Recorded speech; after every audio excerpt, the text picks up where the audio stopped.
England that ban promotion of sugary cereals. Kellogg's challenged the regulations taking effect in October that limit the promotion of foods high in fat, sugar, or salt.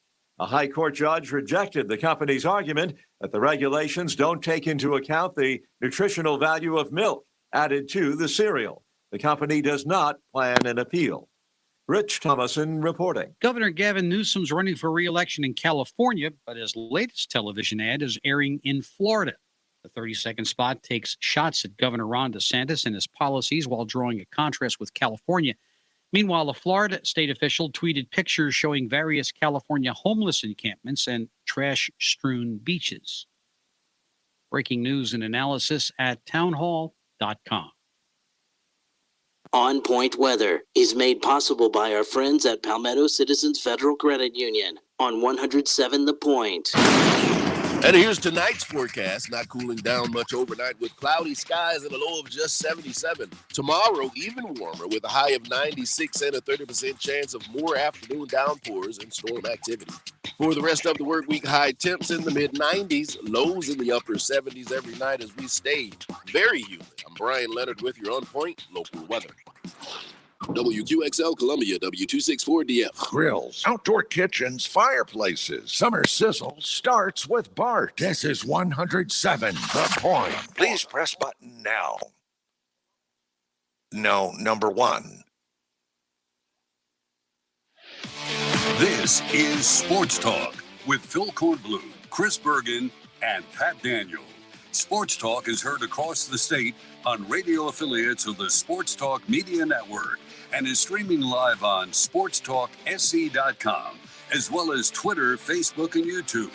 The South Carolina Education Lottery lucky number to call in is 888-898-2525. That's 888-898-2525. Now, here are Phil, Chris, and Pat with tonight's edition of Sports Talk. All right, good evening, everybody. Welcome back into Sports Talk after the 4-day weekend that you enjoyed, more or less. Hope you had a great holiday weekend. We are back with you live tonight here on Sports Talk. We, too, were gone on July 4th. Certainly, you had a great July 4th, enjoying the weekend with friends and families, and you ate a lot. Maybe you traveled a little bit. Maybe you went to the beach. Maybe you played some golf, played some tennis, did some fishing. Did some, is there any hunting going on out there this time of the year? I don't know if you can hunt anything this time of the year. You just had a great weekend. We hope you did. We're glad that you are with us. We have got a lot to unpack tonight from over the weekend. And at 6:35, Dante Reno, USC quarterback commitment for 2024, will join us to talk about his decision to make his pledge to Shane Beamer and Marcus Satterfield. It's pretty amazing to me. Chris Bergen and Pat Daniel with us. Pretty amazing, Chris, that so many people were on Marcus Satterfield's rear end last season. And, maybe there was some reason for that, where the offense struggled. But then again, maybe you look at the quarterback situation. But you look at the quarterback room the Gamecocks have now and the quality of quarterback they have in that room, largely due, maybe even primarily due to Marcus Satterfield and the type of offense he's running at South Carolina. To a man, they all swear by him from a recruiting standpoint, and they all say that they want to learn the NFL style of offense that he can teach them. And this is one of the big reasons that Dante Reno chose the Gamecocks when he announced on Saturday. So is he not as good a coach as we thought, or all these guys lying? I mean, basically we've learned that the problem was last year they didn't have the quarterback position taken care of. Now that they got what they believe is a top-notch quarterback, and certainly Spencer Rattler, and then on down the line, guys like, as you pointed out, Dante Reno, they're all, as you pointed out, Phil, every single one of them has said the reason, one of, if not the top reasons they are coming to South Carolina is because of Marcus Satterfield. So is he anywhere close at a coach, as most Gamecock fans believed he was last year because they didn't score enough, or is the fact he just did not have the weapons and tools to work with, and now that he does, can we see a Gamecock offense that averages 35, 40 points a game moving forward? Yeah, I think it's behind door number B. I think you have to go back and just look at the situation they had at quarterback last year with Doty getting hurt right before the season and then having to just go week by week in some cases. I mean, they played 5 different quarterbacks All right. And you play 5 different quarterbacks, you're going to have issues. And, I don't think he could really show what he wants to do offensively with the hands being tied the way they were. And so, he put together a great creative game plan against North Carolina, and that kind of turned the entire perception around, I believe. And he admitted himself in talking with the media this spring that he had to change some things himself, within himself, the way he handled things, the way he dealt with people, the way maybe things were handled in meetings and such. And I think he probably has had a turnaround in those areas. But the quarterbacks that he has helped to bring into South Carolina, when you look at him now, I mean, you got Rattler, and you got Davis, and you got Bailey. You still have Doty, and you got your 24 all set to come in. And, they're in the final 3 for Lonergan, who will announce a week from today. So you have to give him a lot of credit for that. Joyner, who won the game for them, is still on the roster as well. Yeah, but I don't consider him a quarterback. I get that, and most people don't, and he probably doesn't. But again, as you pointed out, he was able to come up with a game plan against North Carolina that worked, utilizing what he had, in particular, DeCarrion Joyner. And I don't think you can overemphasize how important that was to what they're doing now, because I'm not sure South Carolina at 6-7 is recruiting anywhere close to the way they are now at 7-5. Coming off that season last year, or 7-6, I guess, coming off that season last year, and say what you will about what the bowl game was, that has been a huge springboard into this season.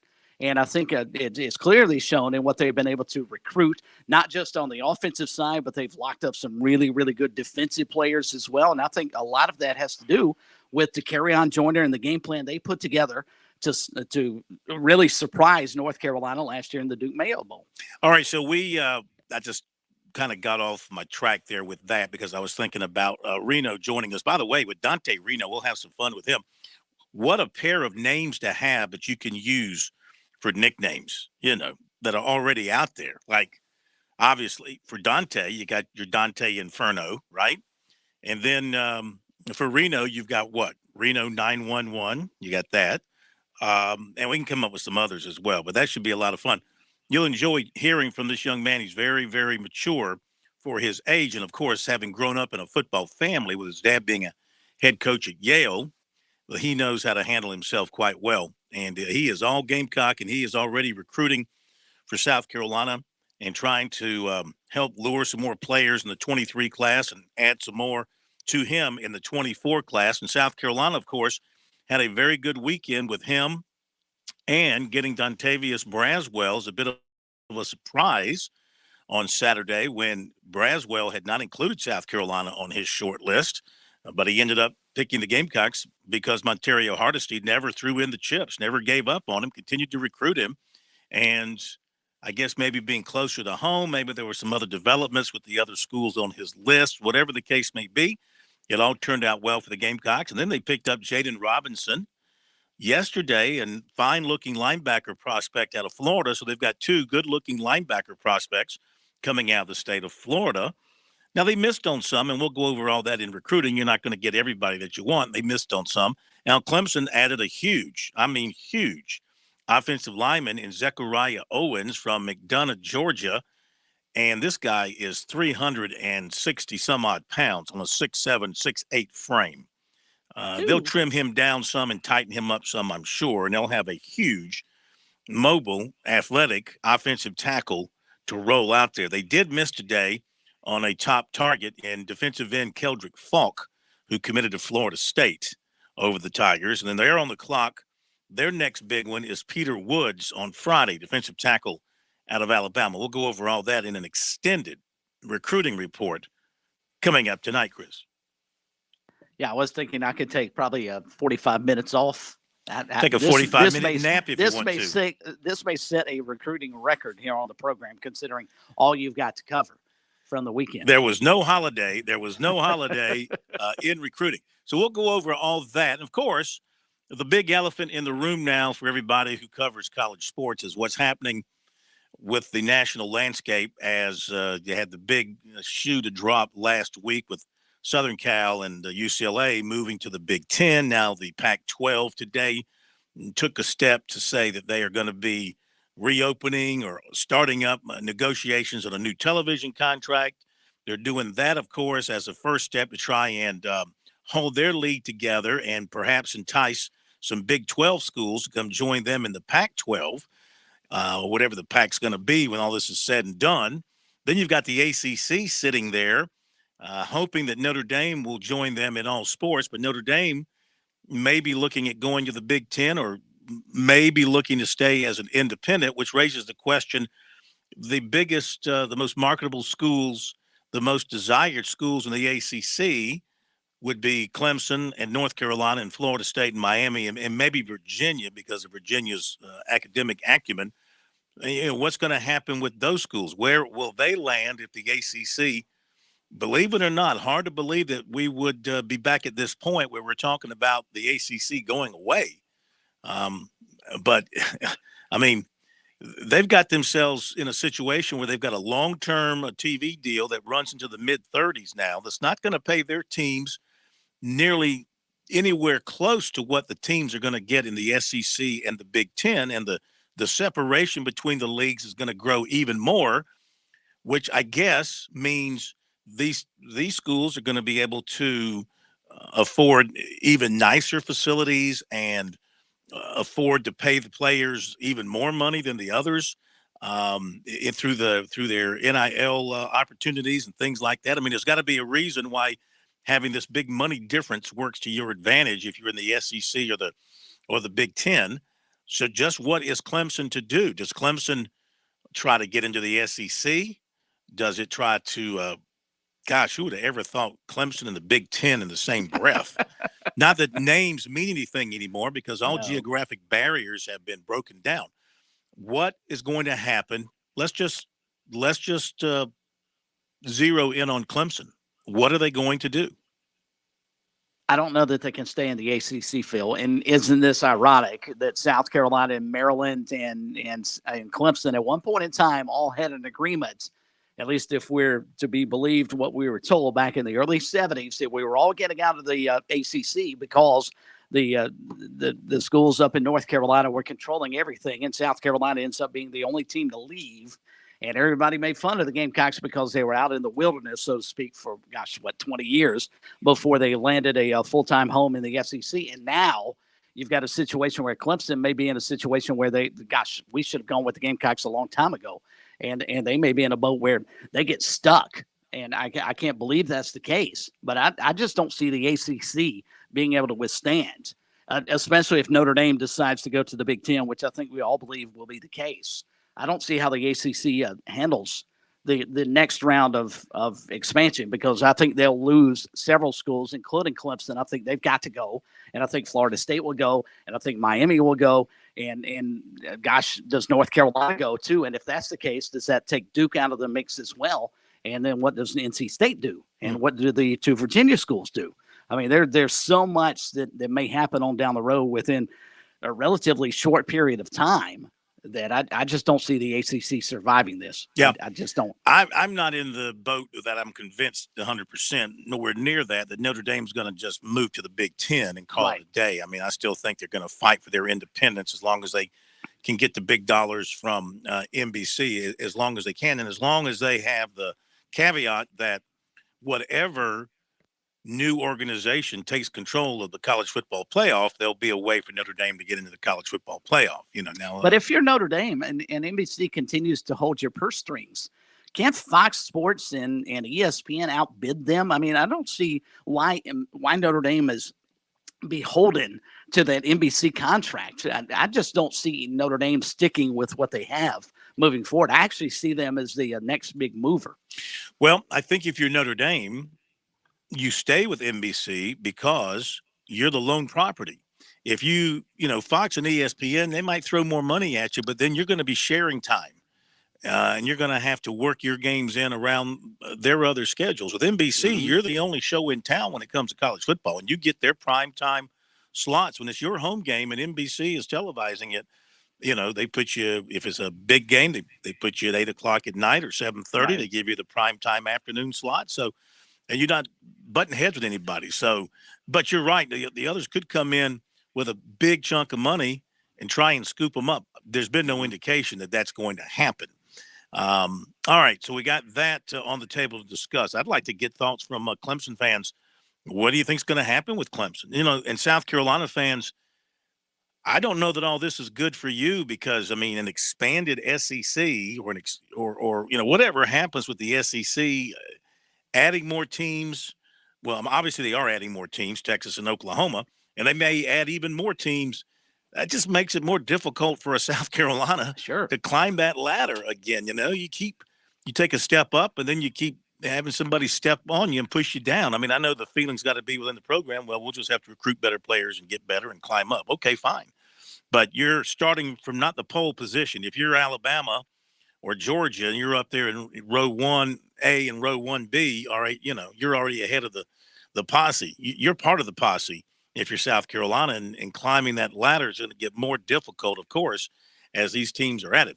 And then the other big story to come out over the weekend involves G.G. Jackson, the standout. I mean, what a great player he is at coming out of Ridgeview High School. He was named the MVP of the top 100 camp. I mean, he is the real deal. Mm-hmm. He is the real deal. He's a guy that wherever he goes, if he goes to an established, if he sticks with North Carolina, he'll just be one of another great ones there. If he does go to South Carolina, he'd be a program turner. Don't think there's any question about it, which makes you – there's so many questions about this whole deal. If you don't know what I'm talking about, Jamie Shaw, who's a national basketball recruiting analyst for On3, and he is a guy that lives and sleeps with college basketball and their people. I mean, he's at all the events. He hosts events. He's inside the game. So when he writes something, I pay attention to it. I don't shrug it off as, any sort of just a gossip as people like to do on Twitter. I mean, I take his information seriously because he's actually there. He's with the players. He's with the coaches. He's with the agents. I think he knows what the hell's going on. And so he wrote over the weekend, I'll just, trim it down. He wrote over the weekend that G.G. Jackson's going to end up at South Carolina, as he originally wanted to do when Frank Martin was there. He's going to decommit from North Carolina because he's going to reclassify to the 22 class, and North Carolina doesn't have any scholarships because of the transfer they just took. Peter Nance, I think his name is. And everybody coming back. They don't have any space. And he's going to reclassify, go to 22 class, end up at South Carolina, where he, according to previous reports by Jamie Shaw, he had committed to South Carolina and was coming to South Carolina, was told by Ray Tanner that they were not going to fire Frank Martin. And then when they fired Frank Martin, they took that as a lie and then moved went another direction. There's some things I have to question about that. I mean, I do wonder. Now, those are things that I don't know that you're getting that second hand. You're not sitting in the meeting. I can't believe Ray Tanner, first of all, or any AD is going to tell a recruit or his family, we're not firing the coach, and then turn around and fire the coach. Well, I'm curious about the two, Phil, because how much do the ADs step in and how much are they a part outside of Ray Tanner, maybe in baseball, just because of his legacy at South Carolina? How much is he really involved, or Graham Neff, or any AD that you can think of, in recruiting specific sports? I mean, it depends on the coach and it depends on the situation. I mean, depending on the individual, sometimes they bring in the heavy hitters, which are the ADs and the presidents, to visit with the kids. And in this particular case, according to the stories, that happened. He met, and maybe that was because the family wanted to know what Frank Martin's situation was going to be at South Carolina. They had an affection for Frank Martin. He wanted to play for Frank Martin, apparently. And now, even though he has denied, he did so at his public announcement, and maybe even in prior, he denied committing to Frank Martin. But Frank Martin said on our show in his exit interview, more or less, that they were getting G.G. Jackson had he been retained. And if you're Ray Tanner, I mean, and you're going to get G.G. Jackson, why would you fire Frank Martin then with all those players coming back and you throw in a G.G. Jackson? I mean, you got a chance to turn it around big time with that kind of talent. So, And I have to ask the question: if Gigi is so tied to Frank Martin, why not go play for him at UMass? he's not that tight. Okay. I mean, he's not that tight. Well, I mean, he is likes South him. Carolina outside of the local school? I mean, is South Carolina in its situation right now that much further along than UMass basketball is with Frank Martin taking over? Well, you go South Carolina, the hometown school, Right. and then you got North Carolina, of course, being who they are. Oh, you yeah, can see I the natural understand attractions there. UNC. Yeah, I don't think he understand cares that. about going up to Massachusetts to play and be so. If you're not going to play at North Carolina, then play in your backyard. So and it's only going to be a 1-year deal anyway, Or he may, he has the option of going to the pro league too, and playing this last year in a pro league if he decides, to go that route. But I've reached out to his dad. His dad is a preacher also. He also works at Ridgeview High School. But you might have seen this in our story. I reached out to him for a response to that story. And I guess you call this a cryptic answer? The Bible verse was interesting. There's no question. And I wasn't sure if that meant he was coming to South Carolina, if he was staying at North Carolina, if he was going to play in the NBA, or he was going into the ministry. I didn't quite understand I need what a the Bible verse biblical was. scholar to call up. This was Proverbs 26:20 from the King James Version. This is what he sent me. Quote, where no wood is, there the fire goeth out. So where there is no talebearer, the strife ceaseth. Ceaseth. What does that mean? It's an outstanding verse. I just don't understand how it applies. What does that mean? No, I just wanted to wait and jump in to make sure. Did y'all watch his Instagram live yesterday, out of curiosity? Or have you seen I've seen people, yeah. Because just to make sure we cover both sides of this, I mean, take it with a grain of salt, but Gigi Jackson went on his own personal Instagram live yesterday and completely blasted the person writing this, Jamie Shaw. He said that it's complete BS, that he's not reclassifying, that he's not decommitting, he's 100% committed.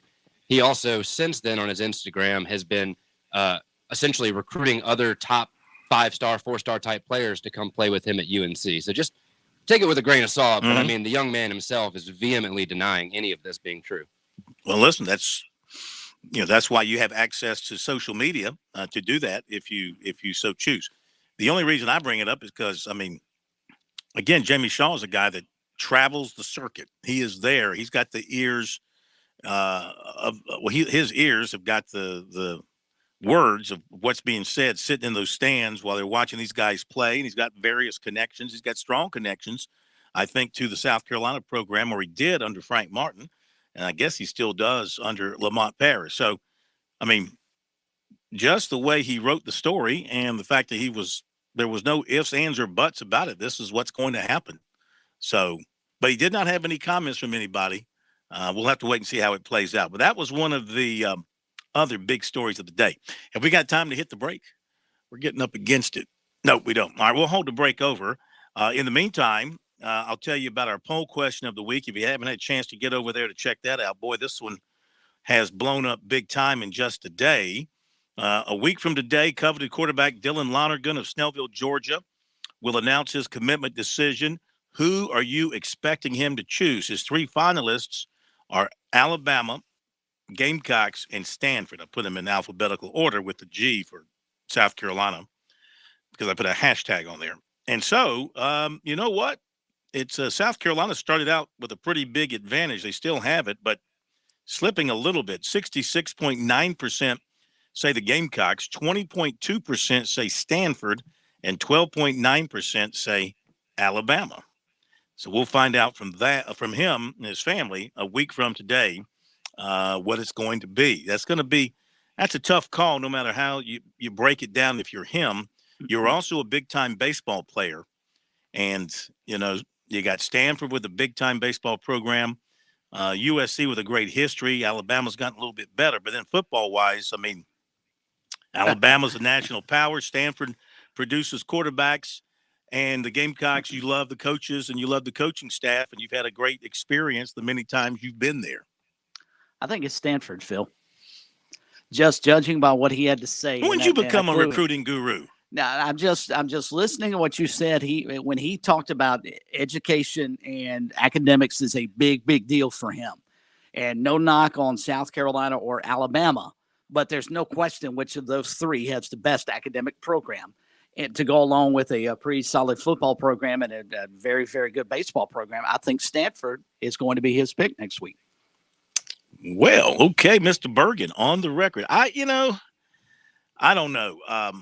I got to do a little more talking to people if I can this week before I have an absolute feeling. At one time, it looked really strong, South Carolina, because he'd been there several times within a few weeks of each other. And but Stanford can open your eyes, especially if academics and baseball and their history with developing quarterbacks out there, and who knows where Stanford's going to end up in terms of the realignment. They might be in the Big Ten before it's all said and done, or they might be the kingpin of the Pac-12. You know, I did find this interesting. West. They're going to be in the SEC West. Here's an interesting note. I can go more into this.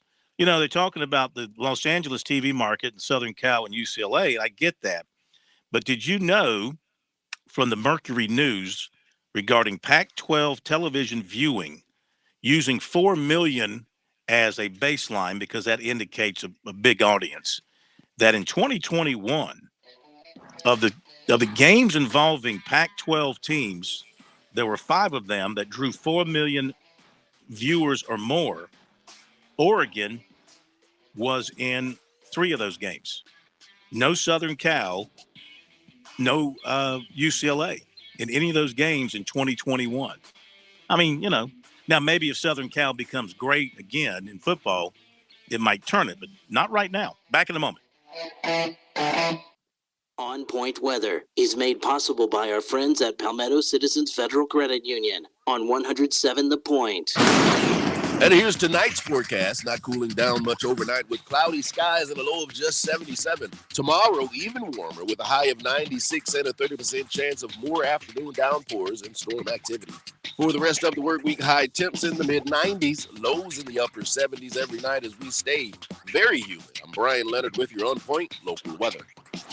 Summer's here and it's time to add to your family. It's time to bring home a dog or cat from Columbia Animal Services. For a fee of only $35, get a new family friend and save an animal at the same time. The fee includes spay and neutering, vaccinations, and an exam from the staff's vet. You can adopt, foster, or just make a donation. Call 776-PETS. That's 776-7387. Or find Columbia Animal Services on social media. Look online at petfinder.com to see them. Now is the time. Adopt, foster, donate. Columbia Animal Services.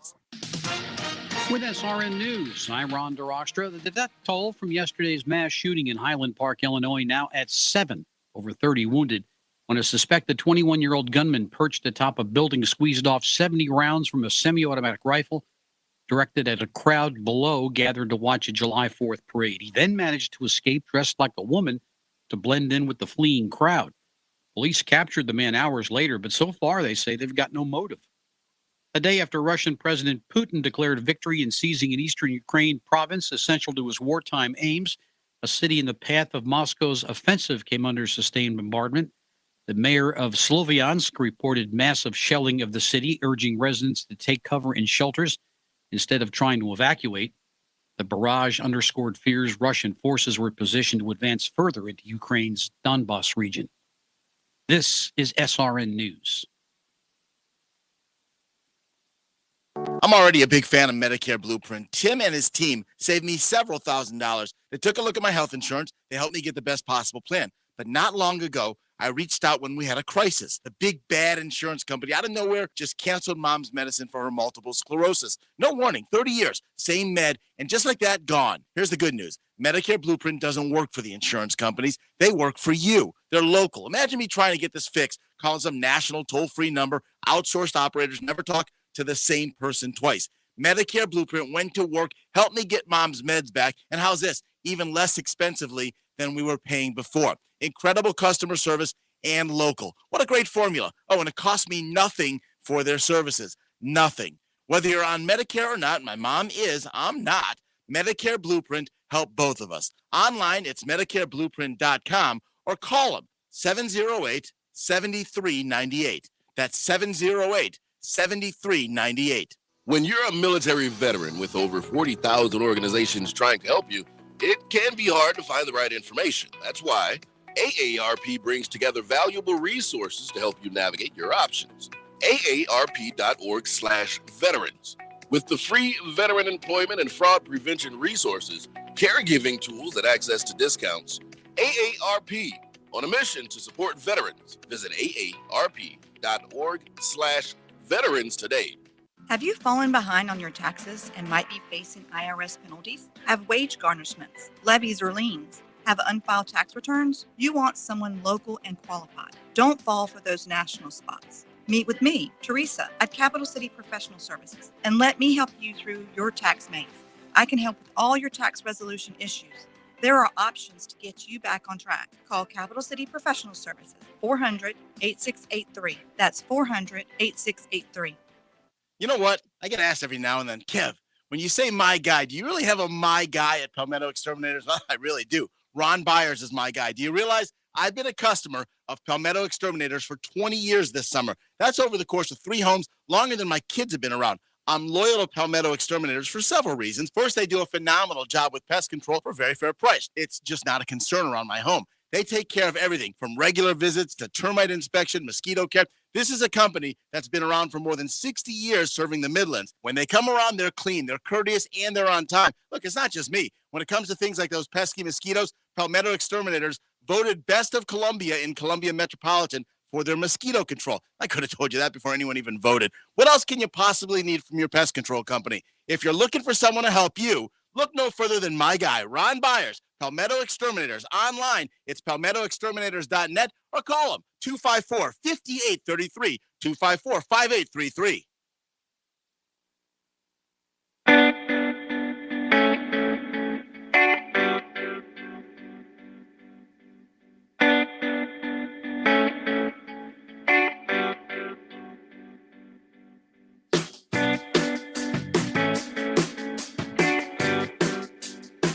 Back we are, Sports Talk Media Network here on this Tuesday night. Hope you had a great holiday weekend.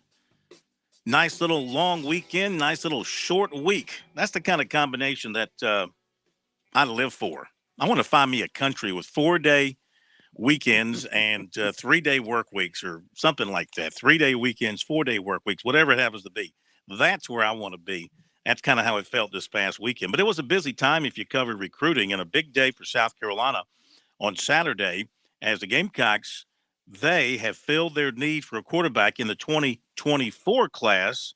Dante Reno out of Fiskdale, Massachusetts, goes to the Loomis Chaffee School in Windsor, Connecticut. His dad's the head football coach at Yale, and he has decided to become a Gamecock. He does so a couple of years early. He still has 2 more years of high school to go, at least right now. But he saw something at South Carolina that led him to believe it's the right place for him, and he did not tarry on that. And he joins us now live here on Sports Talk. Dante, good evening. How are you? Hi, I'm good. How are you? We're doing great. Thank you for joining us. Congratulations on your commitment over the weekend. And you did move quickly after a visit or two to South Carolina. It seemed like the Gamecocks really jumped up quickly on your list into a position of prominence with you. What did you see so early that convinced you that that was going to be the place for you? Yeah, I think obviously, thank you guys for having me, but I think obviously the big thing for me and my family with me being a coach's kid and going through the whole recruitment process my whole life with him and his team, a big thing for me was the people that they had down there at South Carolina. And it started from Coach Beamer and it went from him all the way down to the bottom of the organization. Everyone treated you like family. They treated me and my family great. Like I said in a couple of the interviews, they got to know me more than just a football player. They got to know my siblings well, my parents well. They really took their time and they took their details to dive into my recruitment more than just a football player, which evidently led me to commit to South Carolina pretty early so I can go recruit these next 2 classes. Tell us, because we're on the outside looking in, how does a group of basically 20 men, which is your coaching staff there and support staff, maybe more, 20, 25. I shouldn't say men. There's women involved too. Let's just say 25 people there who kind of form that group. Take a complete stranger like you and your family, and they're strangers to you, you're strangers to them. And within a couple of visits and maybe a month or so of recruiting, they make you feel like family. What things did you see here do that led that to become fruition for you? Yeah, I think I think a lot of people throw around this word, but I think they use it to their advantage. It's the word love. I mean, they showed me love from the moment they offered me in the winter to the moment I committed. It's a word that a lot of people try and use in recruiting nowadays, but they really use it to the best of their advantage with their whole staff. Like you said, I mean, it's like 20 people you don't really know trying to recruit you and come play at their school in the best conference in the world. But the way they love me and my family, the way they made me feel comfortable, and obviously, if I didn't feel comfortable down in Columbia, I wouldn't have been going there. But Columbia felt home for us. My whole family loved it down there too. So it was just a perfect spot for all of us, and where I could go achieve my dreams. What did you see and learn from Marcus Satterfield in your visits with him about his offense and what he likes to do, what he wants to do, that will work with you and the kind of quarterback that you are?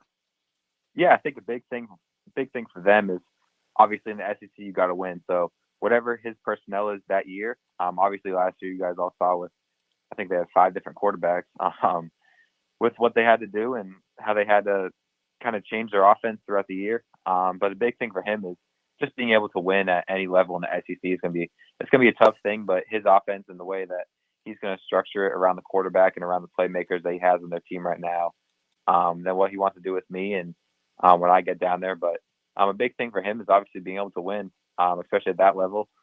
You win, and everyone's happy. So them getting Spencer this year was obviously a huge plus. And then they got a bunch of other outside guys and a couple of tight ends to fill in those spots. So it's good. They're going to be a really high-powered offense this year. But obviously, just getting the ball to the playmakers is another big thing too that he pursues on. So those are probably his biggest keys that he's relayed to me. What do you think is the strength of your game? Yeah, I think obviously being able to lead a group of guys to a championship. We did that last year. I transferred into a new school, Loomis Chaffee, which you mentioned earlier. I transferred there this year due to COVID. Last year, my high school, we didn't have a game, so I transferred there this year. We went 9-1. We won our first championship in school history. I mean, my biggest thing is being able to lead those guys and get a group of guys to go play together. We had guys from anywhere. I mean, we had one of the top offensive tackles in the country on our team. He's from Finland. We have two All-American DNs from Kentucky. So we have guys everywhere around the country, but being able to get those guys to come and play together, it's such a different spot too, because we're up north, so we're not really looked at as the football mecca of the world. But just being able to get those guys to come and play, and obviously being able to run the offense the way the coach wants it to be run, having a completion percentage over 68% is like my goal. And I achieved that last year. So just being able to do all those things, but at the end of the day, like I said earlier, just being able to win. USC quarterback commitment, Dante Reno with us here tonight on Sports Talk. And Dante, obviously with your father coaching at Yale, academics, I would think is a big factor in your decision to select whatever school you ultimately ended up with. What was it in terms of USC that you liked on the academic side of the coin versus what you could have obviously gotten if you chose your father's school at Yale? Yeah, I mean, that's a great question. So obviously South Carolina, they have a lot more to offer than just the whole football aspect of it. They have a great support staff within academics, within player development, and within nutrition to down to Coach Day and the strength staff. I mean, they're going to be able to develop me the way that I want to. They have great sports management, which I think I'm going to study there too. So all those things really played into my decision, and evidently it led me to coming home. Is there a chance you might reclassify and actually come a bit earlier than you, and at least what your high school class might lead us to believe? Yeah, so as of right now, I'm at 24. That is still on the table as of 23 right now. But as of right now, I'm going to say 24. Mm-hmm. Well, when South Carolina fans get an opportunity to see you in a couple of years, Phil talked about what some of your strengths are in terms of what you might actually just bring on the field. What are you hoping to be able to add to this USC offense? Yeah, obviously being able to have a top 5 offense every year, not turn the ball over, keep the ball in our hands, score a bunch of points. At the end of the day, just win. Doesn't matter if it's 3-0 or if it's 65-64. We're going to be able to win and just lead those guys. And the whole culture down there is changing over the past couple of years, and then with the 23 class and 24 class too. So they're going to be a tight knit group of guys. We're going to go out there and we're going to play hard and we're going to win a bunch of games. Dante Reno with us here on Sports Talk for a few more minutes. I know one of the things you wanted to do after committing was you wanted to become the Gamecocks recruiting coordinator. I mean, you were tweeting out at guys, maybe making some phone calls and stuff. What kind of feedback have you gotten from some of the uncommitted in the 23-24 classes that you've reached out to? Yeah, I've probably talked to about 15 people in the past 2 days, 15 kids, and I'll probably talk to another 10 or so over the next couple of days. But the biggest thing that I'm relaying to them is like, we're gonna go down there, we're gonna play. We're also gonna make a name for ourselves too. I mean, how much better is it gonna be when you win the SEC at South Carolina, a school who hasn't done it in a little bit since Connor Shaw was down there. But it's just gonna feel so much better when you do it. And also, the fan bases, they're in need of a national championship or SEC championship. So just being those guys that can go down there and do it and really just change the whole culture down there too, and the whole landscape of the SEC, especially with the way that college football is moving now. So it's being like that first class or second class to go down there and do it, and really just create your own legacy is a big thing I'm relaying to them. I imagine you were pretty pleased to see Dontavius Braswell step up and commit to the Gamecocks as well on Saturday. Yes, I was very excited. Offensive pieces, I know that's what you're looking for. Are you and Dylan Lonergan close at all? Yeah, we have talked a couple of times. I think he's making his decision pretty soon now too. So, what's your gut? I honestly don't know what he's going to do. He has a bunch of great options. But yeah, he's a great kid and he's a great family. I haven't met him in person yet, but we've talked. Yeah. Yeah. Would his decision influence your decision to stay 24 or move up to 23? I mean, his decision is his decision. At the end of the day, it's what I want to do best for myself. So it wouldn't really influence me whether or not to move up or not. Okay, very good. So what do you do going into this? People have to remember now, you're just going into your junior year as things stand now. I mean, Gamecocks are still 2 years away from getting their hands on you. You shut down everything with recruiting. I mean, have you told everybody else back off? I'm done. No more conversations. I'm set where I'm going. Yes, sir. Yeah. So a big thing for my dad is obviously have respect to the schools that recruited me and offered me. So that was a big thing for me. Last week before I committed on Saturday, I called every school that offered me and every school that had recruited me. Just thanked them for everything, but told them I was going to go pursue my dream in South Carolina. So they are. Some of them were a little mad, but the other ones, they understood. So yeah, that was a big thing for me, is just shutting the whole thing down and just really focusing on my team, my school, and South Carolina. Yeah, in recruiting, there's only one winner and a bunch of losers. That's the way it turns out. Last thing, most important question. Have you got a current nickname to go along with that great name, Dante Reno? I mean, I think you've got a great name. Did anything attached to that name? I did not have anything attached to that name, though. I mean, nobody like Dante's Inferno, like when you were lighting it up on the field. You don't hear that, or NIL time, Dante. What was that? I said it's NIL time, my friend. You got to start thinking that way. I used to hear that a lot when I played baseball. But yeah, I mean, if you guys want to call me that, that's great. Maybe we can start something now with that. Or I mean, I hate to steal from television shows or movies, but then there's Reno 911. You ever watch that? I have not. Okay. That's another one for you to check out. We'll come up with something because we got a couple years to think on it. Hey, we thank you so much for joining us. Really appreciate it. Have a great rest of your summer and a great season coming up. We'll keep a close watch on you, see how things go, and we'll talk to you again. Yes, sir. Thank you guys for having me. Hey, thank you very much, Dante. Thanks, Dante. Great talking to you. All right. Dante Reno headed to South Carolina in 24 as things stand now. But he hasn't taken the 23 thing off the table, as you asked him. No, and I found that interesting, but it sounds like he's committed to staying in the 24 class. But, boy, he's an impressive young man. And obviously, with a dad who coaches at Yale, you kind of anticipated he would come across as a very intelligent young man. I think the Gamecocks have a very, very good player. The funny thing is, Phil, we're sitting here talking about, the 22 class coming up, the 23 class on down the road, and then finally we get to the 24 class. Recruiting always fascinates me because I don't know how you keep these players engaged that are 2 and 3 years out. Yeah, I mean, you can never let up. Excuse me, you can never let up. If you're a recruiter, you can't afford to take a day off.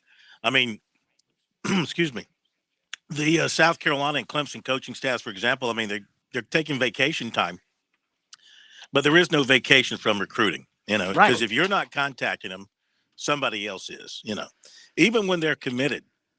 If you lose that contact, they start to feel the love isn't there, whatever the case may be. You got to keep that contact going, 365 days a year. And even when you're on vacation, recruiting has still got to be on the forefront of your mind. And that's why, I mean, younger coaches like Beamer, for example, they can do it all the time. They still got the energy and the get up and the go. And Sweeney, for the longest time, did it as well. I don't know, maybe if his fire is burning quite so hot now as he's gotten a little bit older. I mean, I'm sure that he's continuing to do what he has to do, but eventually it wears you down. It's got to wear you down. Well, Devo's about my age, right, in his 50s. And gosh, I can't imagine. I get tired just listening to you read the recruiting reports. I can't imagine what it's like for coaches to have to call these guys day in, day out. You've got a Dante Reno who seems like a terrific kid, and somebody South Carolina needs to make sure he signs. But they've got to constantly contact him for the next 2 years just to make sure he doesn't forget, hey, by the way, you committed to us. Let's make sure we get this done and get you down here to Columbia. Yeah. We still want you. We haven't forgotten about you. We still love you. Da-da-da-da-da. Now, look, I will say this. Some recruits require more attention than others. In this particular case, he sounds sound pretty like that straight. kind of guy. Yeah, and he sounds like he doesn't want to play the game. He's got his decision. He knows where he's going. He's good. He can tell the coaches, hey, don't worry. You don't have to check in with me. You got some who want to play the game. They want to be recruited. They want to be contacted every day. And you know what? They lead you by the nose because you're chasing them, not the other way around in most cases. We'll be back after the break. We're with Major Billy Downer of DNR. Of course, South Carolina is great for the hunters, Major. What do the hunters need to remember before they get out in the fields? It seems like every other show we're talking about hunting safety of some sort. One thing we want hunters in this state to remember is always identify your target and what lies beyond it. Make sure before you pull that trigger that you know what you're looking at. Whether it's a turkey during turkey season or a deer during deer season, you know you're identifying features of your game. You know what's beyond that target in case you miss. Learn more about the great outdoors in South Carolina with Major Billy Downer on SC Wild here on the Sports Talk Media Network.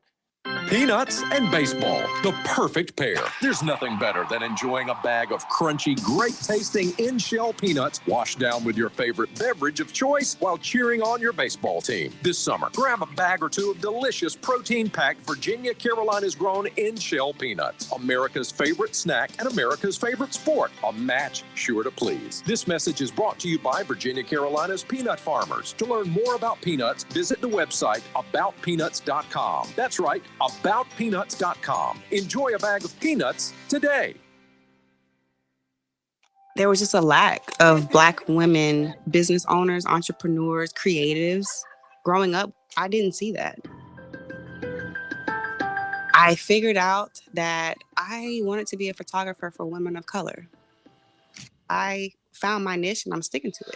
Each year, the South Carolina Education Lottery raises millions of dollars for scholarships and grants that help students prepare for their dream career. Just like Kristen, your passion is our purpose.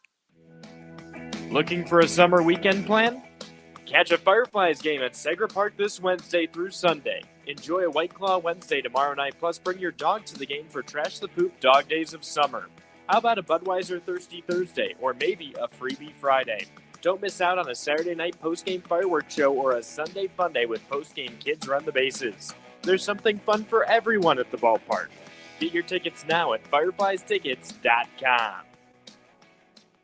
Summer weather has arrived in South Carolina, and you know what that means. Sweet, tasty South Carolina peaches are hitting shelves near you.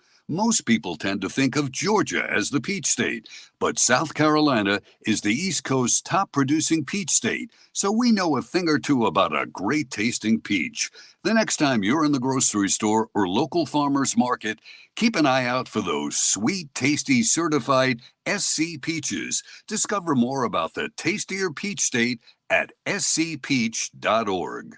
Show your team pride wherever you go with Founders Federal Credit Union's collegiate debit cards. Get your University of South Carolina and Clemson University debit cards at any Founders office or by calling 1-800-845-1614. Plus, our debit cards are digital wallet ready, so you can pay however you please. Not a member? Visit relaxjoinfounders.com or one of our 37 convenient locations to see if you qualify for membership. Terms and conditions apply. Founders Federal Credit Union is federally insured by NCUA.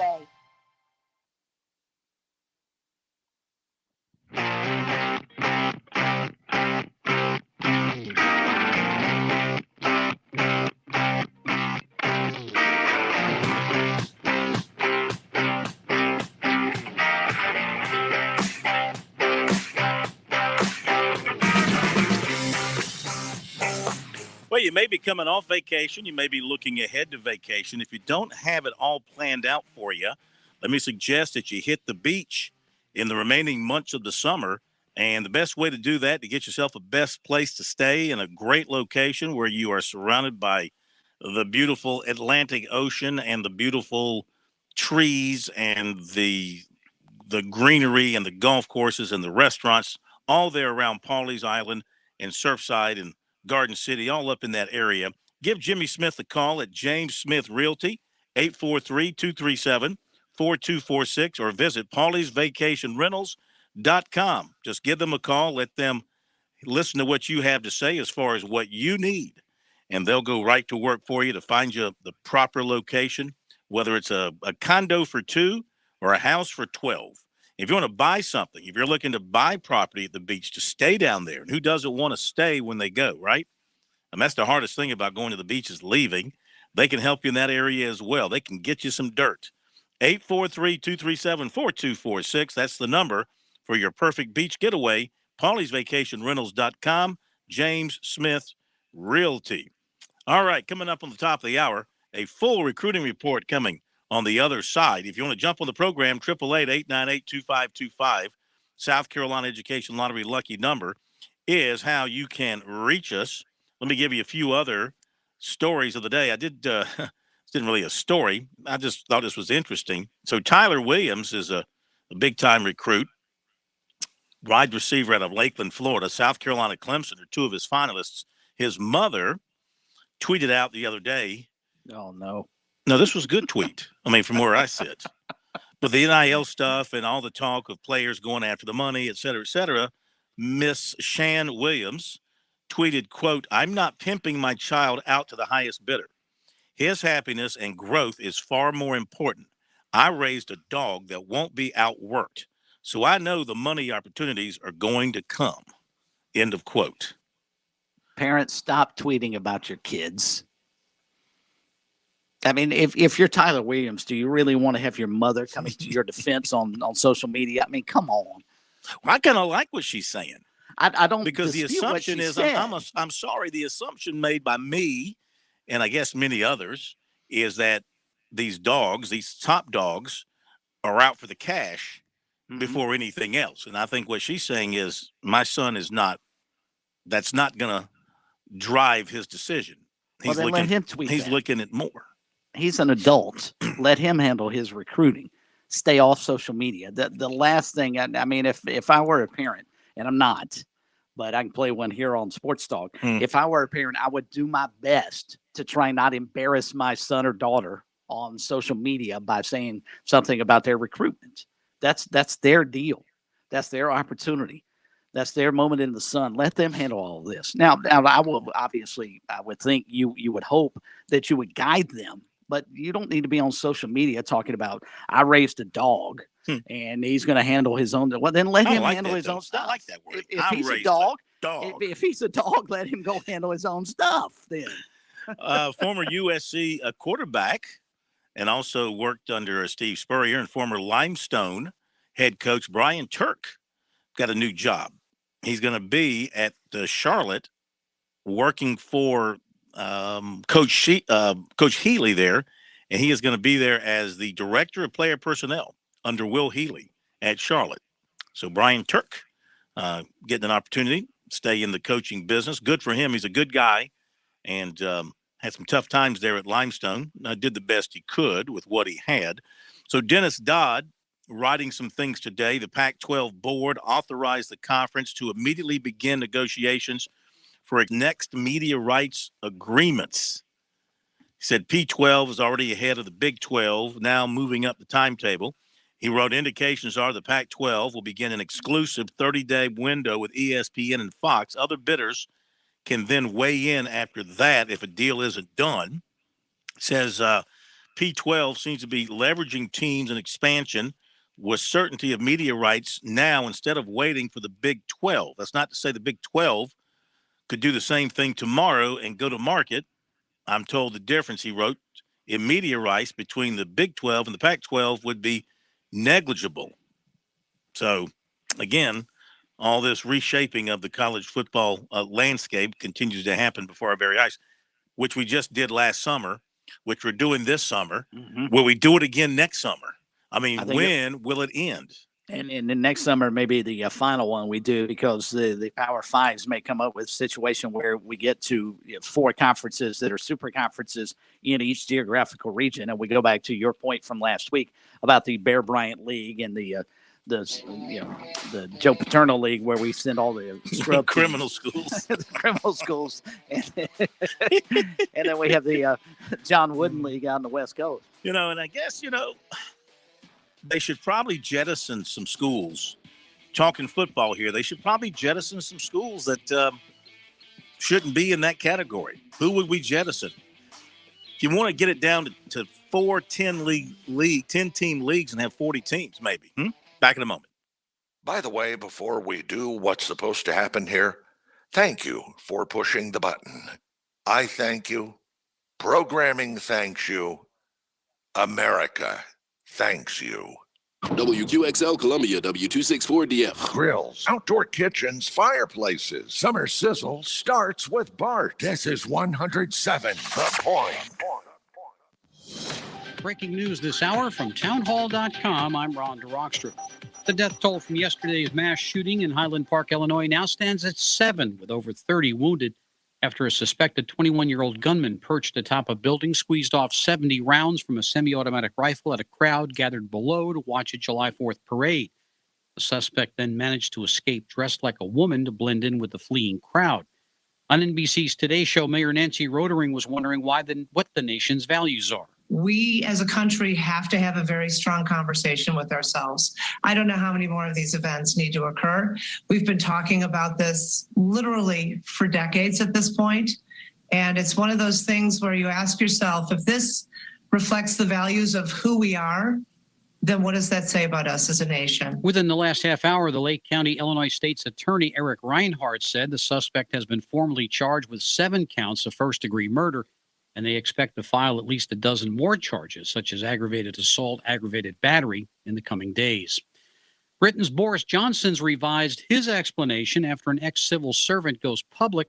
Charles de Ledesma has more in this report. A former civil servant says Prime Minister Boris Johnson's office wasn't telling the truth about sexual misconduct allegations against a senior member of the team.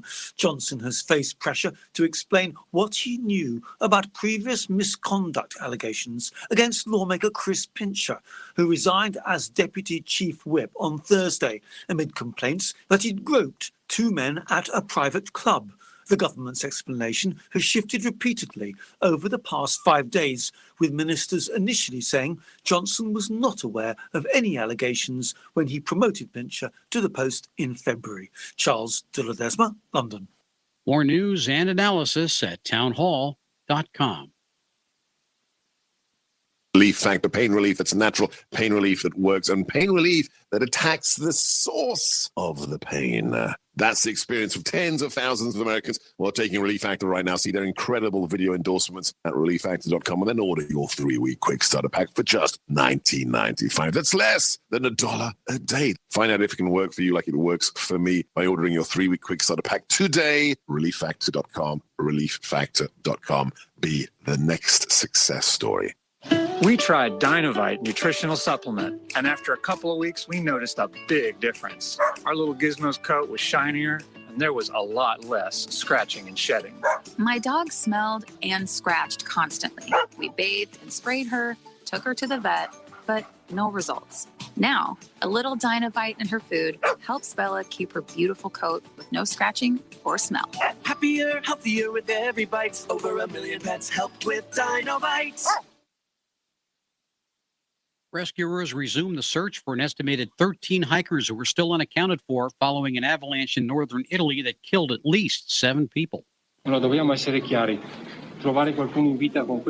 Italian Alpine Rescue spokesman Alex Baratin says the possibility of finding any more survivors is very remote because he says the mechanical action of this type of avalanche has a very big impact on people. Baratin adds there have been sightings of a few bits of equipment like ropes, that kind of thing. The avalanche is largely being blamed on rising temperatures, which are melting glaciers. A huge chunk of this one had cleaved off Sunday, sparking the avalanche that sent torrents of ice, rock and debris down the mountainside onto unsuspecting hikers below. I'm Charles de Ledesma. More breaking news and analysis at townhall.com. I'm Ron DeRockstra.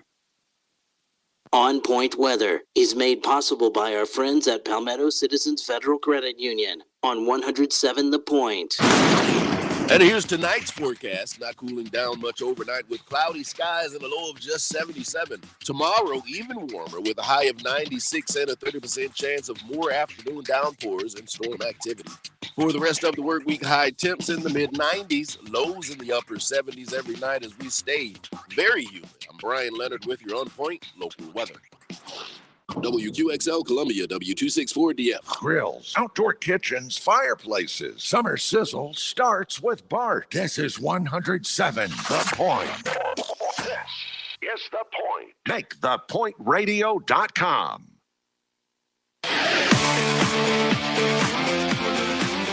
Welcome back to Sports Talk on the Sports Talk Media Network. You can reach the guys with the South Carolina Education Lottery lucky number, 888-898-2525. That's 888-898-2525. Now back to Phil, Chris, and Pat with the second hour of Sports Talk on the Sports Talk Media Network. All right, back we are. Sports Talk Media Network. Good to have you with us here on this Tuesday. Got time for some calls coming up. 888-898-2525. South Carolina Education Lottery lucky number. Here on Sports Talk, Phil Kornblut, Chris Bergen, and Pat Daniel. So I don't know about you guys. I took advantage of the weekend to indulge in a little culture.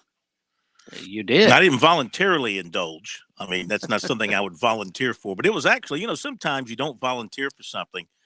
You end up going to it, and you enjoy yourself. You went to the opera, didn't you? Close. I went to the Columbia Philharmonic nice performance at Segra Park on Saturday. Very Again, nice. It wasn't voluntary, but I'm glad I went after I got there and had a hot dog and some ballpark food and sat outside. The weather was really was acceptable, and boy, the music was fantastic. I mean, they were playing, of course, music related to the 4th of July, but also some music from various famous movies. And the conductors, I love watching the conductor. He's sort of like the quarterback. He's leading everybody and making sure everybody's at the right place at the right time, musically speaking. He was fantastic. But, as good as they are, I mean, that's just the Columbia Philharmonic. It got me wondering, what is the difference between the Columbia Philharmonic Orchestra, as good as they are, and like the Boston Pops, as good as they must be? Wow. See what I'm saying? Yeah. Because to my ear, these people were fantastic and didn't miss a note. But, they're here in Columbia, which is not known as a, Philharmonic capital, I guess.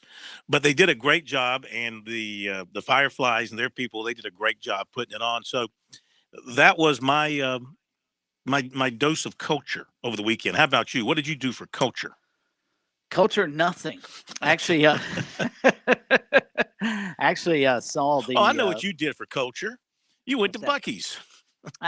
Exactly. That is culture here in the PD. If you have not gone to Buc-ee's, you don't know what culture is. My wife and I went over to the Florence Flamingos, saw them play on Saturday nights, the Summer Collegiate Baseball League here in town. Got a chance to see them for the first time in their new stadium and checked out the fireworks. Good ball game. Took forever, but a good ball game nonetheless. They walked it off with 3 in the bottom of the 9th and won 7-6, and then fireworks afterwards. And so we had a good time this weekend. But pretty much in terms of culture, if mowing the yard and doing some honeydew stuff around the house, that qualifies. I think you probably trumped me though there. And as a matter of fact, the Fireflies, while they were performing the orchestra on Saturday night, they are actually performing a symphony on the road. They beat Augusta all 3 games over the weekend. They won on Saturday. They won yesterday as well. Against Myrtle Beach, and also one on Sunday. So they are a great story. They are a great story. They really are. They went from a team in the first half of the Carolina League that won 15 games or something. I want to say it was about 8. I know. I'm sorry, that was the Flamingos that I was thinking that they've turned it around in second half themselves. Yeah, these guys haven't lost but one time, I think, in the second half. So we'll have John Kosas back with us on Monday and catch up with him on the Fireflies. Just saying it was a great time. And Pat, what did you do from a cultural enhancement standpoint? Regarding the 4th of July? Correct. I was very American. Drank lots of beer, shot lots of guns, ate lots of red meat. Had one hell of a time. Boy. I would expect nothing less. Nothing less. All right. With that, and I also, of course, indulged in recruiting over the weekend because recruiting was not aware it was a holiday. In fact, what's happened, of course, you got a lot of kids now. They want to announce on July 4th or July 4th weekend. You know, it's a great time to make a commitment, I guess. And we did the best we could to track it. So with that being said, why don't we get to our recruiting report? And our recruiting report here on Sports Talk, of course, is brought to you by Seawells. Seawells is still on vacation. They'll reopen on Thursday for their daily luncheon buffet. So make plans to get back out there for that. It's 11 to 2 every day, except on holidays. And it's the best luncheon buffet you can sink your teeth into. Meantime, for the best in the catering business, the Sewell family and staff can handle all your planning and catering needs. They'll come to your location or host at their venue, 1125 Rosewood Drive. SewellsCateringSC.com for menu options, or give them a call, 803-771-7385. So, South Carolina, the commitment from linebacker Jaden Robinson, that came yesterday on Independence Day, 6'1", 215, Lake City, Florida. And he picked up the Gamecocks offer going back earlier in the recruiting process, made his visits, came in for the official visit, really liked what he saw and really liked what Clayton White, the defensive coordinator and linebackers coach, had to tell him about being an inside linebacker coming in on the blitz off the edge. 64 tackles, 3 sacks. 3 tackles for loss and 2 sacks last season. He took officials to Maryland and Kentucky along with USC. Plus he had Louisville, LSU, Florida, Florida State, Nebraska, Tennessee offers. 13th commitment for the Gamecocks 23 class. And now the next Gamecock target with an announcement date is quarterback Dylan Lonergan, and that is a week from today. Not often that you're not on a prospect short list and he still commits to you. That was the case for the Gamecocks Saturday with running back Dontavius Braswell, 5'11", 200, Sandersville, Georgia. This pickup cannot be overlooked because he is a really good-looking running back. He's one of the fastest backs in the state of Florida. 5'11", 200 pounds. He's got a nice, package there, I guess you could say. And he comes with a lot of speed. He's a 100 and 200 meters champion in May, while also practicing football at the same time he was running track.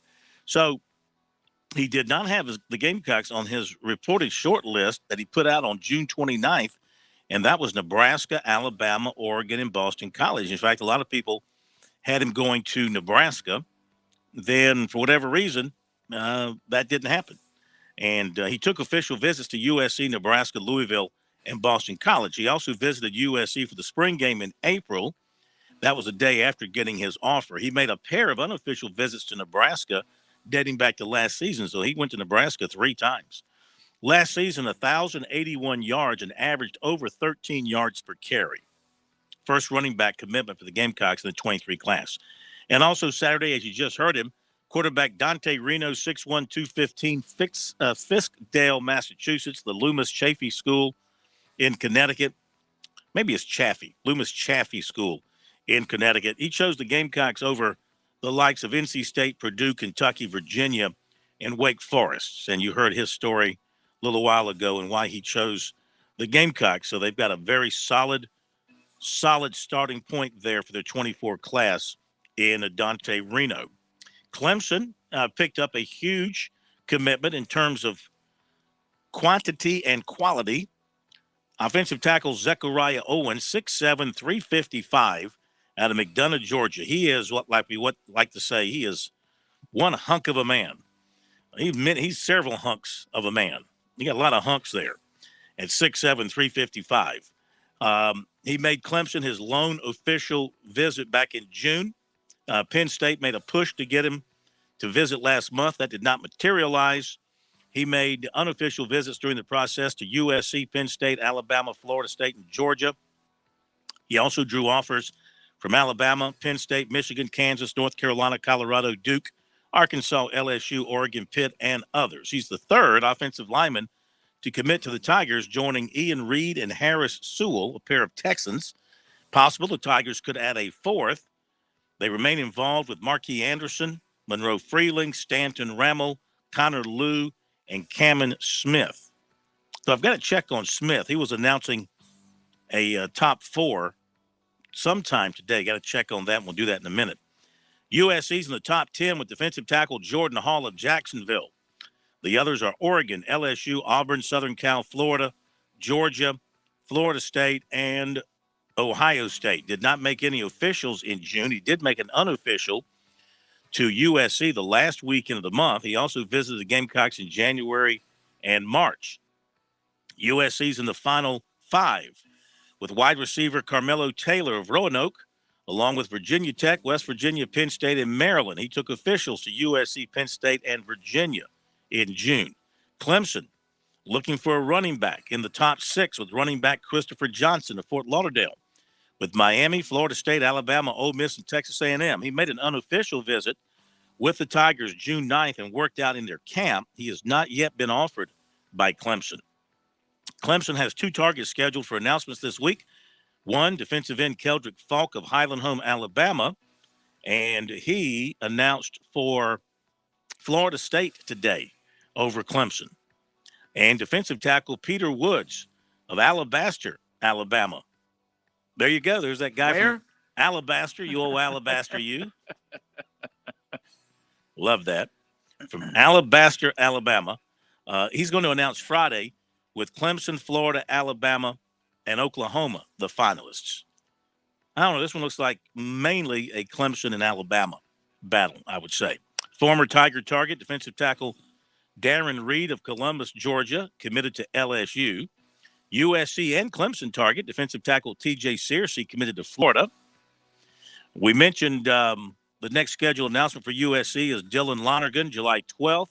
He's also considering Stanford and Alabama. Another Gamecock target, offensive tackle Oluwatosin Babalade, has set July 31st for his announcement. Let me hear you say that name. Tree, right? Well, that's the nickname. But officially on his driver's license, it'll be what? I'm going to Oluwatosin Babalade. Okay. I want to hear you say the name. Oluwatosin Babalade. Very nice. Yeah, see, I mean, you're good at that. You have to. How many foreign names on a Coastal Carolina roster do you have to deal with? Thank goodness for pronunciation guides and sports information and game notes. You want to know how we as broadcasters all pronounce names correctly? There you go. There's a little insight into play-by-play 101. Well, Babalade made official visits to USC, North Carolina, Ohio State, Rutgers, and Maryland.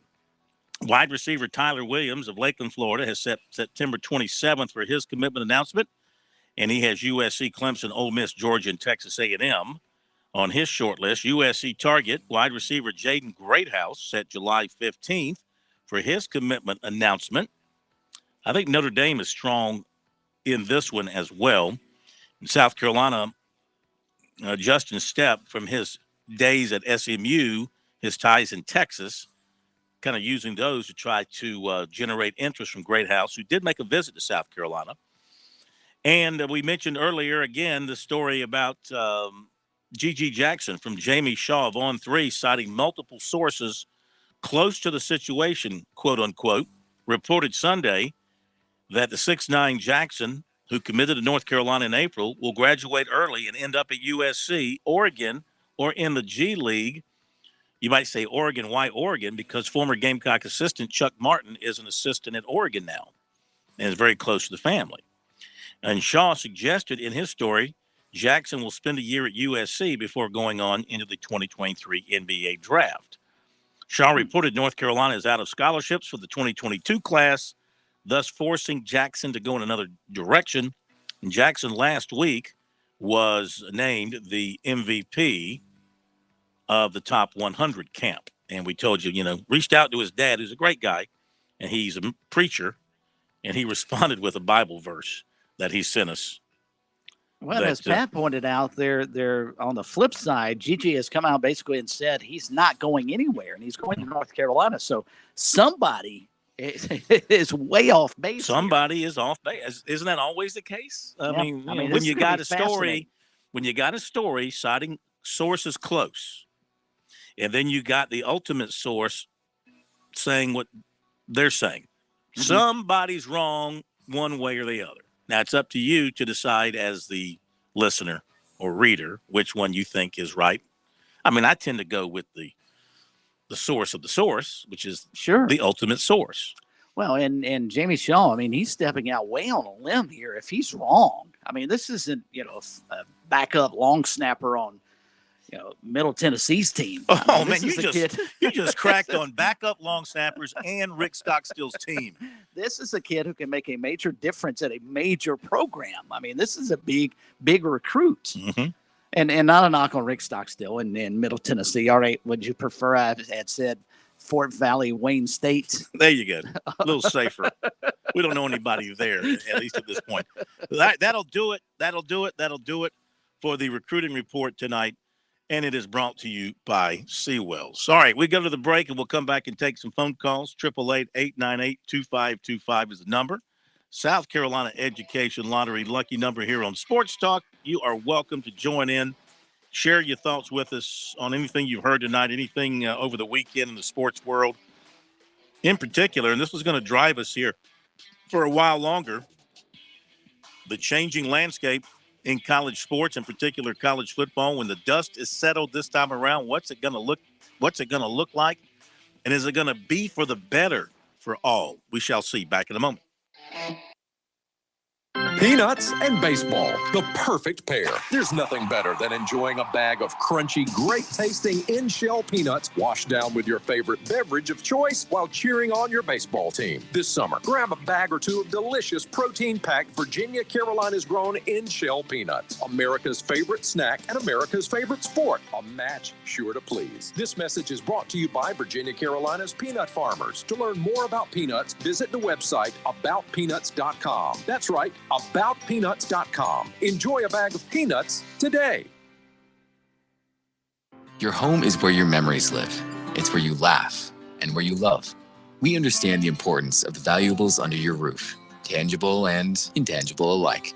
So no matter what's around the corner, we'll be there, offering you and your family the support that's made Farm Bureau Insurance a trusted name for nearly 70 years. You deserve more. You deserve a promise. Learn more at scfbins.com. Call me, Alex Satterfield, at 803-749-9171 for all of your Midlands insurance needs. Life, it has its ups and downs. Sometimes it's little things like hitting every red light or dropping your cell phone. Maybe it's the bills, rent, or pressure at work. But when it comes to the South Carolina Education Lottery, you should never feel like playing will solve everything. The lottery is a game. It's played for fun. So set a dollar amount. Expect not to win and make sure responsibilities, family, friends, and work come first. Visit playresponsiblysc.com.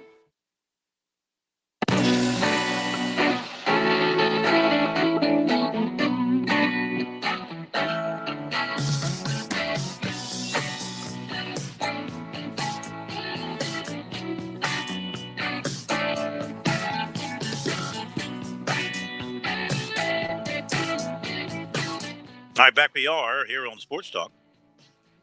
Going to get to your calls in a moment. I'm just rolling through some Instagram stuff, which I really don't like doing. But I've noticed at Garden City Beach, former Clemson defensive tackle Albert Huggins apparently is hanging out with his looked like he's got his New Orleans Saints helmet in his hands, like he's been working out on the beach. And then as I scroll down even more, I see former Tiger safety. Now I think he's a linebacker in the NFL, Tanner Muse. Looks like he's doing some stuff on the beach at Surfside Beach. So if you're hunting for an NFL guy, go down, walk from Garden City down to Surfside. They're right next to each other. You might run across one or two or so, it seems. How neat is that, huh? You never know where you might meet up with an NFL guy. All right, to the phones we go. Love to hear from you. Let's go to Tiger Bryan in Lancaster. I know he had a big fourth, and he probably had a fifth on the fifth. Tiger Bryan, how are you? Man, I'm doing great, man. No, we started Friday.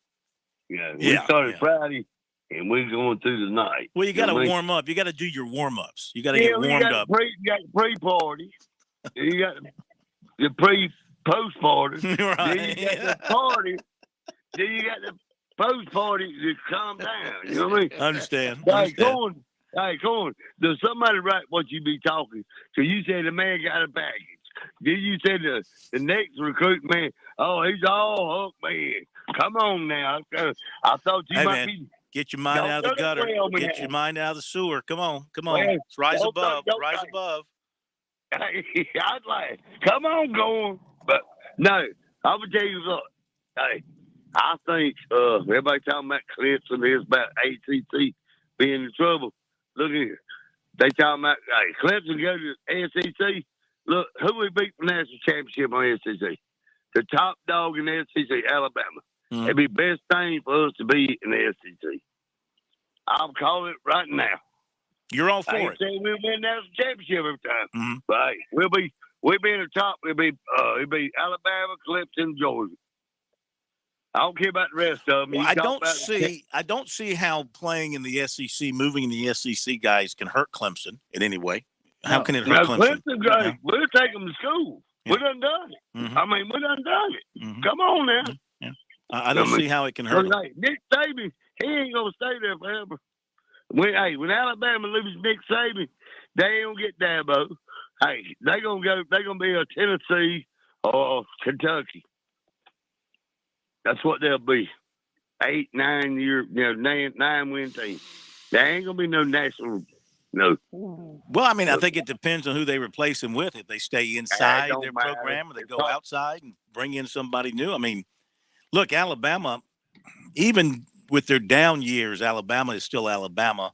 And you go back to the end of the Bear Bryant years. And, of course, Ray Perkins, I believe, followed him. Go back too far now.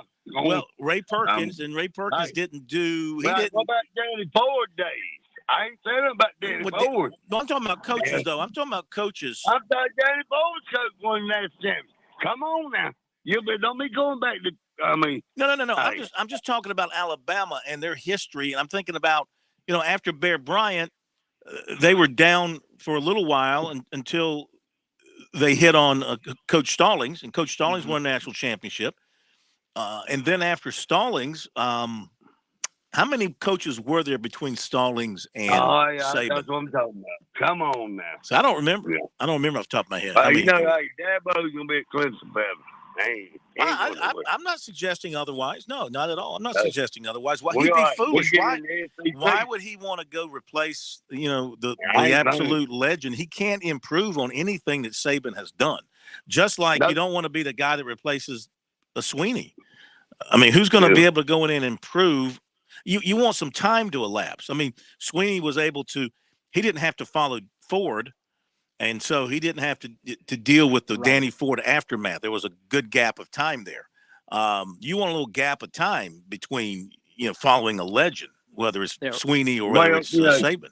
I'm going to tell you straight up. Now, I'm going to let you – I hope y'all had a great fourth. I love y'all. Hey, but Dabo Swinney done it the right way. He was trained up there at Alabama. I ain't going to say what, but he done it the right way. And I hope he keeps the right Well, way. listen, your three best coaches of all time all came from Alabama. All right, don't forget that. Exactly. I ain't say they didn't. Yeah. No, one of them come from Oklahoma. Defense coordinator, head coach of Oklahoma now. That's Yeah. one of my best coaches. Well, I'm talking about head coaches. All right, yeah, I'm just saying. Yeah. Venimals, Yeah. they treat him like a redhead stepchild up there. He showed himself at Clemson. Yes, he That's did. why he's up there now. Yes, he did. All right, we got to run. Thank you, Tiger Brian. Good All hearing right, from y'all you. have a good week, man. Happy 5th to you. Hope you had a happy 5th. What did he say? They had the pre-party, and then they had the post-party for the pre-party. Yeah. And then they had the party. You got to warm up. And then the As you post-party pointed out. for the party.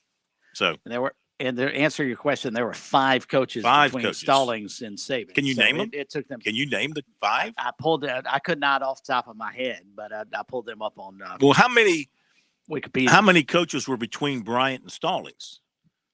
Was it just Perkins, or did DuBose fall in there? When did DuBose fall in there? Had Mike DuBose in there? That was a complete disaster for him by Alabama standards. Perkins and Bill Curry were in Curry. between Bear Bryant and Gene Stallings. Then you had DuBose, Francione, Price, Shula, and Joe Kynes for a game before Saban took over in 2007. Yeah. Forgettable. I mean, they had a truly no doubt. forgettable run of coaches there. I mean, Francione might have been great, but he got into a little bit of off the field stuff, didn't he? Yep. And would Kirby Smart consider going back to Alabama? I realize Georgia is his alma mater. I couldn't see it. I mean, would they No. go to Kirby Smart if they can't get Dabo? I couldn't see it. I mean, why?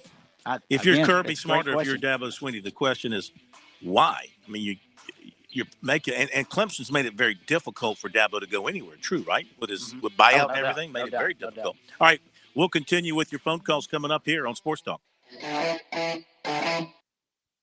On Point Weather is made possible by our friends at Palmetto Citizens Federal Credit Union on 107 The Point.